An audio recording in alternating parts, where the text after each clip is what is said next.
He's the longest continuously operating retailer in the world, our very own Kaiser Brose, Jason Beck. Oh, yeah, Rico. Man, oh, man, oh, man. You know, it was a tough day in Oklahoma yesterday, but I kind of called it in the beginning. I said, hey, you know, Oklahoma, be careful because they may just come with something more stricter next time and it might just pass. And today, that's what's happening in the story, at least.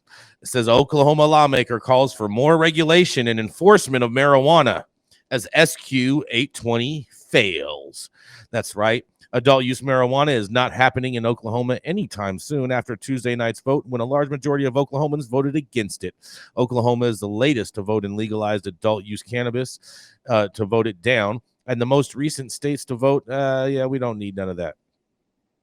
Many are saying the more people would have voted yes if the vote was held last November, but some stats show that might not have been the case since both Dakotas and Arkansas voted it down in the November election as well. So far, 21 states have legalized adult use cannabis, most Democratic-leaning states.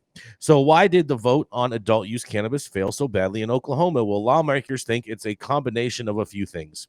Representative Steve Fetgatter, Republican from Omoguki, has extensive knowledge on the subject.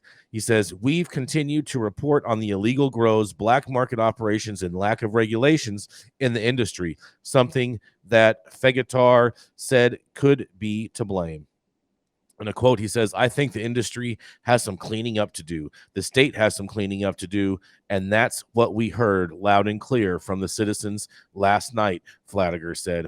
A vote of the people that could have opened up the market to adult use marijuana has failed miserably, he says. 100% of the state of Oklahoma, every county, all 77 voted against it, Flanagan said. Very narrow margin in Oklahoma County, but some of the rural counties, it was a 75 to 80% swing. He believes the results were less about the public view on weed and more of the repercussions of the state enforcement or lack thereof. In a quote, he says, I don't think that Oklahomans necessarily were taking a shot at marijuana on that legalization. They were taking a shot at the crazy, wild west illegal black market, unregulated marijuana that has been going on, Fettiger said.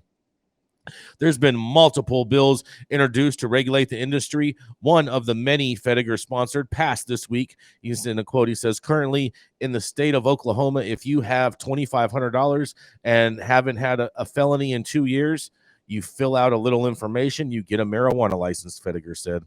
That would require in-depth information about who you are, where your money's coming from, and who are your partners, he says. The representative from Omoguki hopes the vote is a sign to lawmakers that something needs to be done.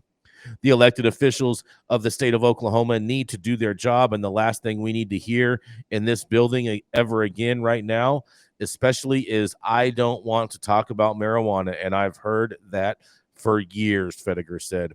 Fox 25 reached out to OMMA, which regulates the medical marijuana industry, and OMMA says OMMA wasn't involved in the state Question 820 election, and our mission hasn't changed. We're working hard on the important job of regulating Oklahoma's medical marijuana industry. Our top priority is to promote public health and safety through regulation and enforcement of responsible medical cannabis practices from the OMM. But I'm going to digress, and I'm going to tell y'all, Oklahomans, they're going to come for your weed. And this is Jason Beck reporting for High at 9 News. What do y'all think?